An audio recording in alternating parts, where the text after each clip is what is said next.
Bismillahirrahmanirrahim. Assalamualaikum warahmatullahi wabarakatuh. Perkenalkan, nama saya PB Hermawan, NPM 10070117038. Saya dari Teknik Pertambangan, Fakultas Teknik Universitas Islam Bandung.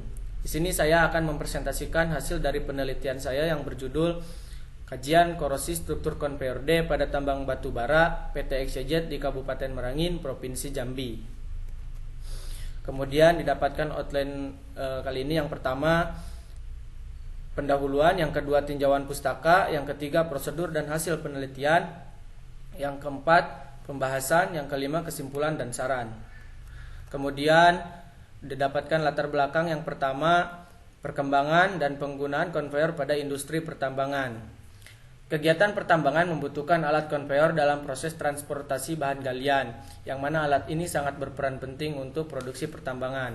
Kemudian yang kedua, konveyor dapat mengalami korosi. Konveyor merupakan suatu alat pemindah material dari tempat satu ke tempat lainnya. Konveyor ini terbuat dari baja karbon yang bisa mengalami korosi diakibatkan oleh faktor lingkungannya. Kemudian yang ketiga, diperlukan monitoring untuk menentukan sisa umur pakai konveyor. Pada struktur konveyor yang terbuat dari baja karbon akan mengalami korosi, sehingga diperlukannya monitoring pada struktur konveyor yang dipakainya. Kemudian didapatkan tujuan penelitian. Yang pertama, mengetahui jenis korosi yang terjadi pada struktur konveyor. Yang kedua, mengetahui metode pengendalian korosi, yaitu coating yang diaplikasikan pada struktur konveyor. Kemudian terdapat diagram alur penelitian. Yang pertama ada latar belakang masalah. Struktur konveyor berbahan dasar logam mengalami korosi sehingga berinteraksi dengan lingkungannya.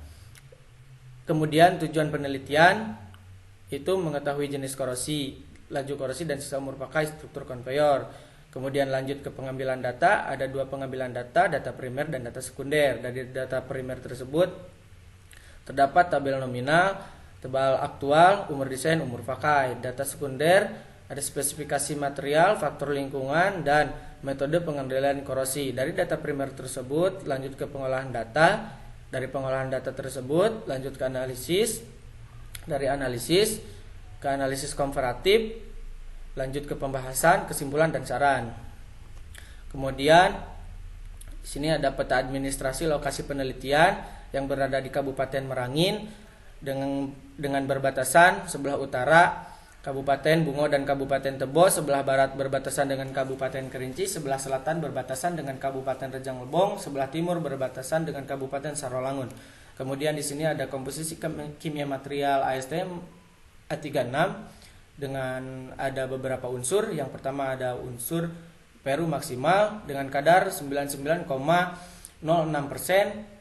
Yang kedua ada karbon maksimal 0,25%, fosfor maksimal 0,04%, sulfur maksimal 0,5%, silikon maksimal 0,40%, koper minimum 0,20%. Kemudian di sini terdapat jenis korosi, yaitu korosi merata dengan menggunakan metode pengendalian metode coating. Kemudian di sini metode coating dengan sistem 3 layer atau 3 lapisan. Yang pertama primer coating menggunakan Sigard 5000, intermediate coating menggunakan Sirglass FF, dan yang ketiga top coating menggunakan alifatik akrilik modified polyurethane. Kemudian ini adalah pengukuran ketebalan struktur konveyor dengan menggunakan alat Smart Sensor Ultrasonic Thickness Gauge TT130. Di sini terdapat keterangan, ada grease, ada permukaan untuk tes verifikasi, ada layar, tes valve, dan simbol pengukuran. Kemudian di sini ada tebal nominal dan tebal aktual struktur konveyor. Terdapat keterangan yang berwarna kuning. Nilai tebal aktual terendah 7,63 mm yang berada di test point 15 di segmen 2 di jenis struktur Grider Web. Kemudian di sini terdapat nilai tebal aktual tertinggi 12,11 mm yang berada di segmen 1, test point 2, jenis struktur kolom flank. Kemudian di sini terdapat kesimpulan dari penelitian ini. Yang pertama ada jenis korosi yang terjadi pada struktur konveyor merupakan jenis korosi merata atau uniform corrosion. Yang kedua, metode yang digunakan pada struktur konveyor adalah metode coating. Yang digunakan adalah primer coating dengan menggunakan SIGARD 5000, intermediate coating dengan shear glass FF, serta top coating dengan aliphatic acrylic modified polyurethane. Kemudian terdapat saran dari penelitian ini. Yang pertama, ada jenis korosi dan aplikasi coating, perlu dilakukan evaluasi agar pengendalian korosi bisa maksimal. Terima kasih. Sekian dari saya. Billahi taufiq wal hidayah. Assalamualaikum warahmatullahi wabarakatuh.